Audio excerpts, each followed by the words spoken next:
எல்லா புகழும் இறைவனுக்கே. இது கம்பு தோசைமா. கம்பு ஒரு டம்ளர் எடுத்திருக்கேன். இதுக்காக அன்பாலிஷ் ரைஸ் 1 டம்ளர் எடுத்திருக்கேன்.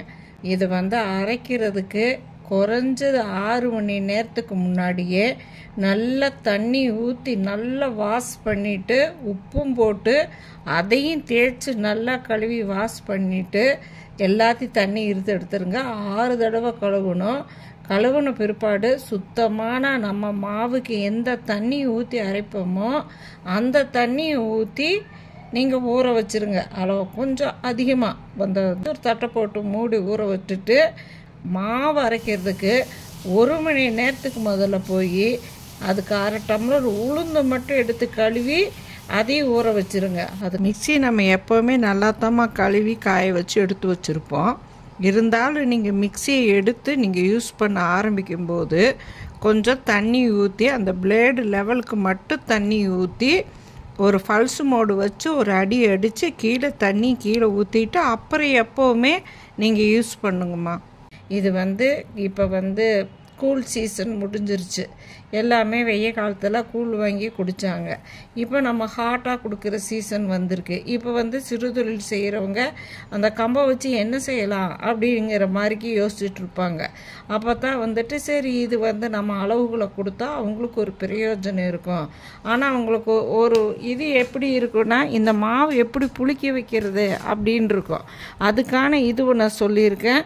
இதை ஒன்று கூட விடாமல் நீங்கள் செஞ்சுட்டு ஃபாலோ பண்ணுங்கள். இதை நீங்கள் ரெண்டையும் பார்த்துட்டு சிறுதொழில் செய்கிறவங்களும் நீங்கள் யூஸ் பண்ணிக்கலாம். வீட்டுக்கு இதை செய்கிறவங்களும் சிறுதானிய வகையை நான் எடுத்துக்கணும்னு நினைக்கிறேன். ஆனால் களியாக சாப்பிட முடியல, சோறாக்கி சாப்பிட முடியல அப்படிங்கிறவங்களும் இந்த ஆவியில் வேக வச்சு இட்லியாக சாப்பிட்டுக்கலாம். டேஸ்ட்டாக வேணுங்கிறவங்க பணியார தோசையை நம்ம சாப்பிட்டுக்கலாம். அதை இன்னொரு வீடியோவில் நாங்கள் சொல்கிறோம்.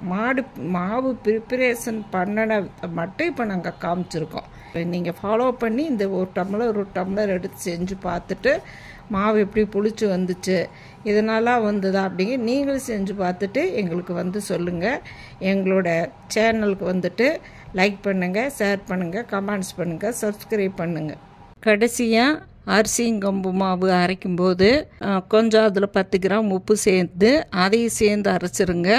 அரைச்சி ஊற்றிட்டு அப்புறம் திரும்ப ஜாரை நல்லா வலிச்சுக்க போட்டுட்டு கொஞ்சம் தண்ணி ஊற்றி ஒரு பல்ஸ் மோடு கொடுத்து ஒரு 1 செகண்ட் விட்டுட்டு ஆஃப் பண்ணிவிட்டு நல்லா ஜாரை குலுக்கி விட்டு ஊற்றிடுங்க. தண்ணியும் அந்த மாவில் ஊற்றிடுங்க. இப்போ இந்த மாவு புளிக்க வைக்கிற மெத்தடு இப்போ குளிர்காலத்தில் நம்ம மாவு சீக்கிரமாக புளிச்சு வராது. எந்த மாவு நல்லா புளிச்சு பர்மெண்டேஷன் ஆனால் தான் நமக்கு அந்த டிஷ்ஷே நமக்கு டேஸ்ட்டு கொடுக்கும். இது எப்படி புளிக்க வைக்கணுங்கிற மெத்தேடு நம்ம பழைய மாவு கொஞ்சம் எடுத்துக்கணும். அதில் கொஞ்சமாக 1 கிராம் இப்போ இந்த 2 டம்ளருக்கான சோடாப்பு ஒரே 1 கிராம் போட்டு நல்லா நம்ம கலக்கி கொடுக்கணும்.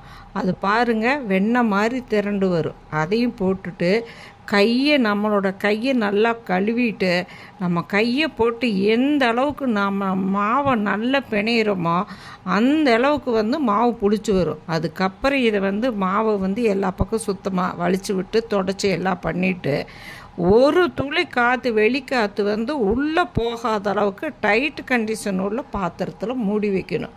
நான் இதுக்காக இப்போ யூஸ் பண்ணி உங்களுக்கு காமிச்சிருக்கிறது ஹாட் பாக்ஸு. இது எவ்வளோ நேரத்தில் புளிச்சதுன்னா நான் அரைச்சதுலேருந்து 2 ஹவர்ஸ்லேயே இது புளிச்சு வந்துருச்சு. இப்போ நீங்கள் கடைக்கு நீங்கள் ஒரு 10 கிலோவாக அரைக்கணுன்னா கூட இங்கிட்ட ஊற வச்சுக்கிட்டே இருக்கலாம். அரிசியை இங்கே ஆட்டிக்கிட்டே இருக்கலாம், நீங்கள் சுட்டுக்கிட்டே இருக்கலாம். அந்த அளவுக்கு இது ஈஸியான மெத்தேடு.